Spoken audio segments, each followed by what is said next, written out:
Hey guys, El Che here. Welcome back to Chase Forge. Being that tech guy, I get asked to do all kinds of things. Take a look at virus and malware infected PCs, get random tech, which I fix. You can check out the video over here. And yes, get asked to do upgrades on PCs all the time. Today I'm going to be adding some storage to some PCs. I will show you how to add both a mechanical hard drive or SSD, like this one's. This is a Seagate Barracuda, 8 terabyte hard drive. And there's a Crucial BX500 2 terabyte hard drive. SSD. I think both of these are still very standard upgrades anybody can do to add more storage to their PC. Whether it's that you started with a small amount and now it's time to move up to something larger, or maybe you continue to add to the ever expanding Steam library of games that we don't get a chance to play. I'm adding more space to my personal PC as I'm making more videos and taking more pictures. And the drives that are currently in there won't be able to hold all the future stuff I have planned. And also I'll be showing you on a more traditional PC you would probably have at home how to do it as well there. This is actually my sister's work from home PC. I'm sure a lot of you guys have had to purchase one recently. And the fastest way for her to be able to do a quick upgrade, she actually bought a Western Digital passport to be able to add more storage. That's the easiest way you can add more storage to a PC. You just have a USB that connects to it, and then now you have more storage.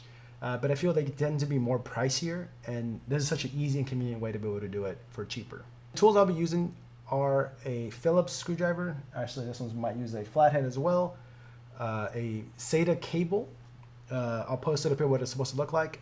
If you don't have one, there's plenty of places you can buy some. Amazon, Newegg, so on, wherever you might be able to buy your electronic parts. A power cable, there should be already slots in them. I checked both of the computers. I actually left one purposely left over so I can add additional storage in the future. And I already checked this one as well, and this one does have extra slots for future upgrades that it came with. So we first want to make sure that both of the computers are off, which they are. And then here's where everybody has their own way of feeling confident and comfortable working in their system. A static charge is something that could fry one of your components. PC components actually have developed quite a bit over the last few years where it doesn't tend to be a problem, but I'm going to give you a couple tips of how to avoid those. So there's the discharge method. We can touch a metal surface of your computer, and it actually helps discharge some of the static you might have built up. Or there's another method where you actually keep the computer grounded. So I do have this connected to an actual good ground source, and it's connected still to the power supply on my computer. The computer power supply is off, and so it's actually grounded. I'm actually also using a mat that actually connects to that ground source, and I'll also be using a anti-static band when I'm actually working on it as well. Just extra precautions. I know I've been working on it for a long time. I've actually never fried any of my components by doing either the discharge method or actually fully being grounded. So once we're done with that part, usually there's screws on the side to be able to get into each of the computers. I'll show you on this one first. This one actually just has one screw here that actually, I already loosened it earlier. So you'll be able to loosen it, and then you can just pull this way. Oh, and we're open. You can see it's a little dusty in there. I'll make sure I clean it up before I actually give it back to my sis. Like I said, you will need a SATA cable to be able to connect. I recommend first finding a comfortable place where to put the hard drive first.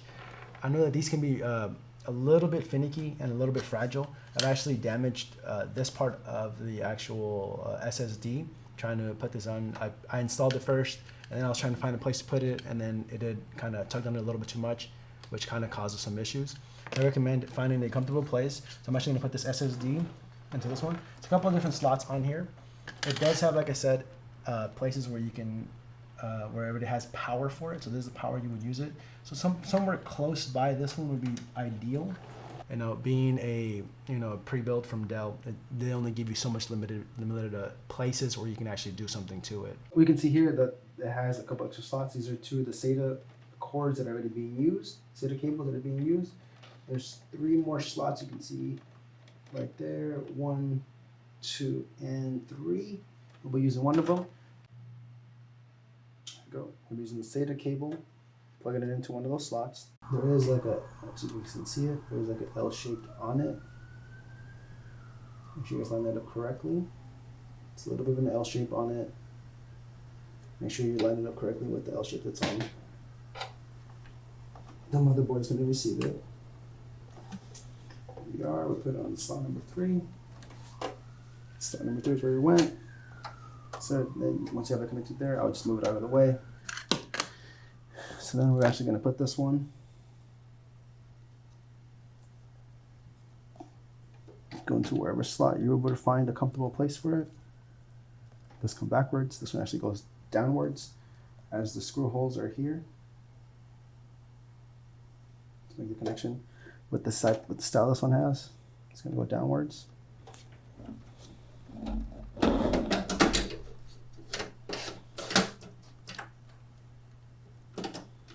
Okay, so I was able to connect the power. Here the power is connected. We use the right L. So then we have it in place. It's already screwed on there. Make sure you once again look at the L shape. It has an L. A little part of the L is on this side. So same thing for this one. Has an L on the actual one. Snap right in. There we go. It's solid. That's how it looks on this one. And we're able to close it up. And I'll show you what it would look like on the other PC as well. So guys, on my PC, I actually already had 2 hard drives. I'm actually going to pull this one out. This is my 500 gig. I actually had all my Steam games on here. I'm just going to re-download the ones I'm actually going to play. It's not a big deal. And then I already have another 2 terabyte hard drive that's in there that I was using for other things. And so I'm going to go ahead and move one of the SSDs up here, and then I'm going to put the 8 terabyte in there to be able to use it for all my future videos.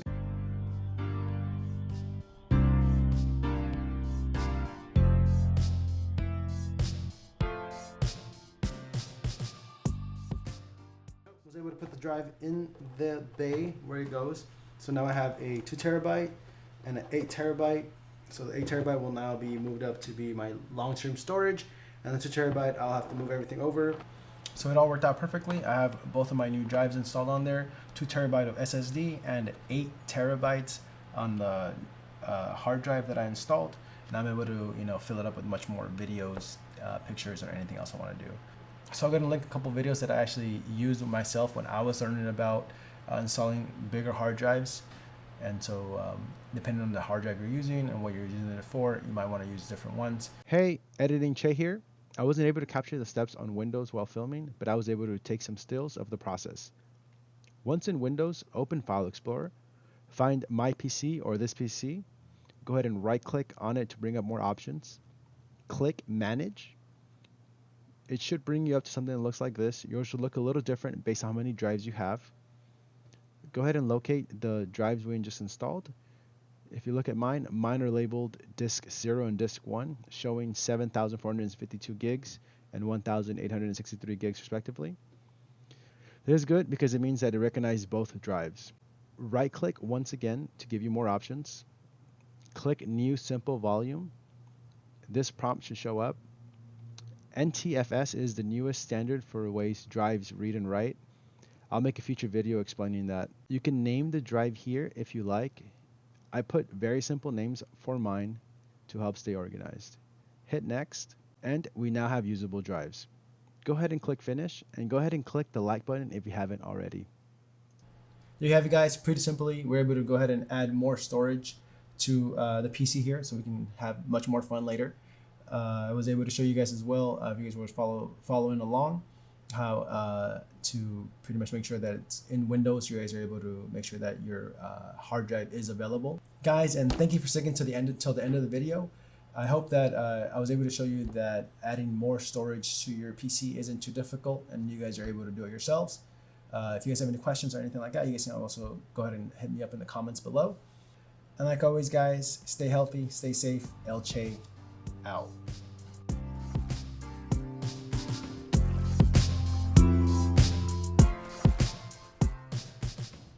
Am I really ever going to fill 8 terabytes of storage? I'm at about too much.